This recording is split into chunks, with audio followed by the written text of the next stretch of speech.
Welcome to this explainer. Strategy is one of those words that just gets thrown around so much in business today. But today, we're moving way beyond those empty corporate buzzwords. We are going to break down exactly how strategy creates competitive advantage, a real, sustainable edge that actually impacts your bottom line. So let's just dive right in. Let me ask you something. What does it take to truly win in your market? Take a second and think about your own industry. What actually separates the companies that absolutely dominate from the ones that, just kind of scrape by, constantly mimicking whatever their rivals are doing? Well, it all comes down to one fundamental, undeniable concept. Former GE CEO Jack Welch once put it incredibly bluntly. He said, "If you don't have a competitive advantage, don't compete." It sounds a little harsh, right? But it's just this profound reality. If your company doesn't have an edge, your position is literally never secure. Having a distinct, undeniable advantage is basically the only reason to be in business. Here's the roadmap for our journey today. First, we'll look at the essence of strategy. Second, finding your competitive edge.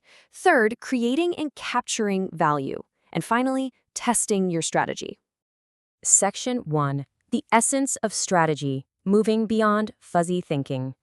Look, no organization can afford fuzzy thinking when it comes to success.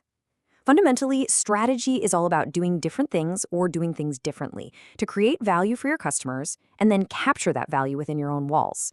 It's about making highly deliberate choices to outperform your competitors. It is absolutely never about just playing copycat. I mean, let's face it, copycat strategies, they almost never work in the long run, right? Because you aren't doing anything distinctive. You're just blending in with the wallpaper. Actually, there's a really massive misconception we need to clear up right off the bat here. People constantly confuse a business model with a competitive strategy.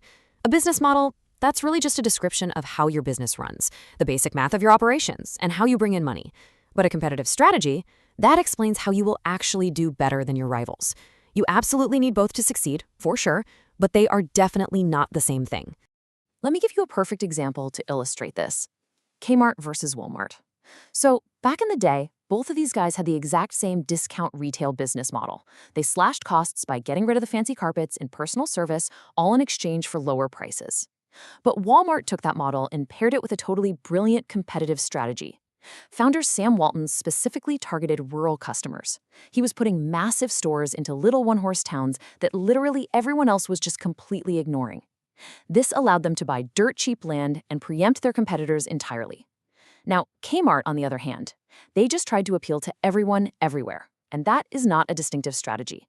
It's exactly why they struggled and, well, ultimately faded away. So the ultimate takeaway here, you have to compete differently, not just better. If you just try to be slightly better, it's like you're essentially just building a slightly improved horse car day after day. Sure, it's a bit faster, but it's still a horse car. If you want to truly win, you need to invent a watchmobile, a real game changer. You've got to do what your rivals just aren't doing, or honestly, what they simply can't do. Moving on to part 2, finding your competitive edge, choosing your path to victory. When we talk about finding that specific edge, we absolutely have to talk about Professor Michael E. Porter.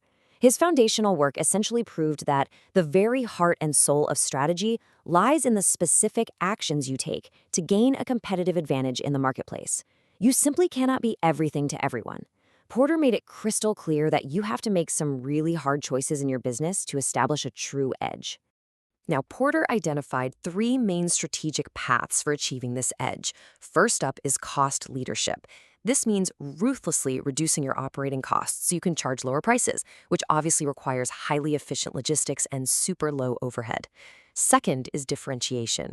This is all about making your product uniquely attractive. Maybe that's through a special feature, a highly valued brand image, or just off-the-charts customer service. And third is a focus strategy, which is hyper-focusing on one specific niche market and meeting their highly specialized needs just way better than anyone else ever could. To really see this in action, let's contrast 2 absolute giants, Apple and Walmart. Apple is, without a doubt, the ultimate example of a differentiation strategy. They've built this highly valued brand image, unparalleled name recognition, and beautifully designed products. And because of that, they can charge premium prices. Now, Walmart, conversely, represents relentless cost leadership. They are out to be the industry's low-cost provider, beating competitors on price through incredibly efficient, dialed-in operations. The point is, both are massively winning strategies, but they take completely different paths to get there. Let's head into Section 3, Creating and Capturing Value, the Mechanics of Profitability.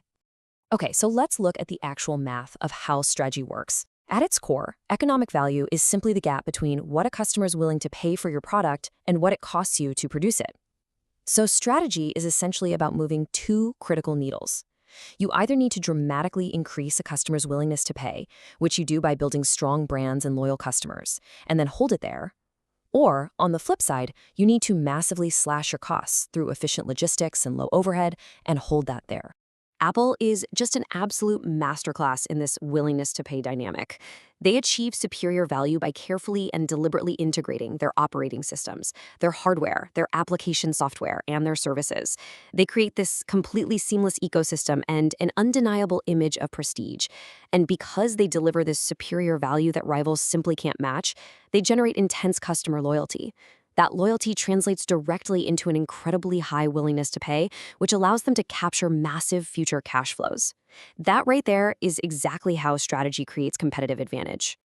But how do you actually execute this in your own business? Well, a management team needs to distill all that complex strategy down by answering 3 critical questions. Step 1, identify your value creation drivers. Honestly, it's usually just a couple of key things that will actually move those needles we just talked about.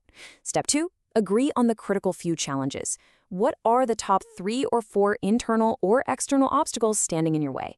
And finally, step 3, determine your must-win battles. What are the very specific battles you absolutely have to win company-wide over the next few years to smash through those obstacles? Answering these 3 questions takes all that raw, high-level insight and translates it into tangible, everyday action.